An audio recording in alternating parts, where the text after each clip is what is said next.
poreskih prevara članice Evropske unije svake godine gube milijarde evra. Kako je to moguće?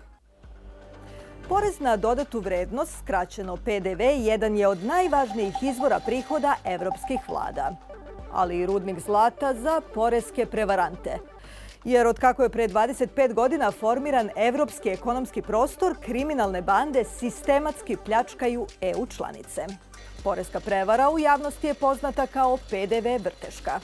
Prestupnici svesno iskorišćavaju činjenicu da je roba kojom se trguje unutar granica Evropske unije oslobođena plaćanja PDV-a. Ali kako konkretno? Tako što preko lažnih firmi koje u tu svrhu niču i nestaju kao pečurke posle kiše toliko puta izvezu i uvezu neki proizvod da poreska uprava potpuno izgubi pregled i vrati im PDV koji nikada nije naplatila. Tako nastaje takozvana poreska rupa, zbog koje članice Evropske unije godišnje gube skoro 150 milijardi evra. Rumuni su ubedljivo najveći poreski prestupnici. U njihovom budžetu poreska rupa iznosi skoro 36%.